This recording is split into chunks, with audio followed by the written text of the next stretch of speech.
वो एकदम हड़बड़ा के आंख खोलता है, सोचा कि मुझे कौन पुकारेगा, ये हो सकता है कि मेरे नाम वाला कोई और हो, बंधु महांती। परंतु फिर पुकारा, बंधु महांती देखो प्रभु ने तुम्हारे लिए और साक्षात जगन्नाथ प्रभु है, प्रभु ने तुम्हारे लिए प्रसाद भेजा है। स्त्री को जगा के कहा कि ये मुझे ही पुकार रहे हैं क्या, हमें लगता है कि मुझे ही पुकार रहे हैं।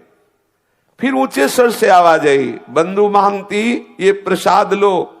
याजपुरिया बंधु जो पेज नाले के समीप विराजमान हैं वो आए और ये प्रसाद ले ले। अब तो इनको पक्का हो गया कि मुझे ही बुलाया जा रहा है। दौड़ पड़े, दौड़ गए और घबराते जा रहे हैं। जब देखा कि उस ब्राह्मण के हाथ में एक रत्नों से जटित थाल है और विविध प्रकार की ठाकुर जी की सुंदर सुंदर भोग प्रसादी है, और ब्राह्मण ने मुस्कुराते हुए कहा कि प्रभु ने अंदर से भोग की थाल तुम्हें भेजी है, ले लो। वो उसके हाथ कांप रहे हैं, विशाल थाल, इतना सुंदर भोग, हृदय विकल हो रहा। प्रभु, और ये नहीं समझ रहा साक्षात प्रभु ही है, हृदय उसका वो विकल हो रहा, प्रभु मुझे प्यार करते। पत्नी से कहा, देख देख मैं कह रहा था ना कि मेरे मित्र मुझे बहुत प्यार करते हैं।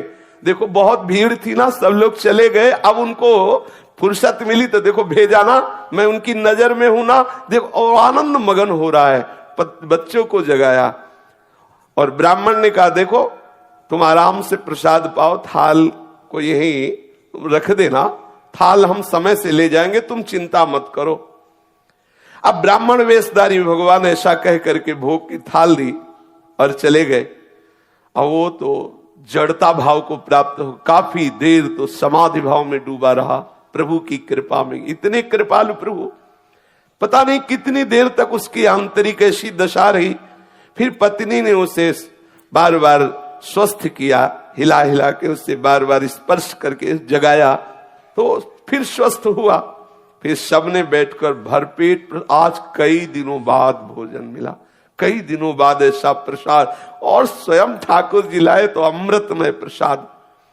अब उसने विचार किया कि इस थाल को कहां पहुंचाऊं, क्योंकि ये प्रभु की थाल है। फटे पुराने चिथड़े में लपेट करके उस थाल को रख लिया कि जब सुबह होगा तब दूंगा, और अपने सिरहाने रख लिया, खूब आराम से सोया। अब अच्छे ऐसे ऐसे मंगल में स्वप्न आ रहे हैं उसको, ठाकुर जी की ताल, ठाकुर जी का प्रसाद, बड़ा आनंद।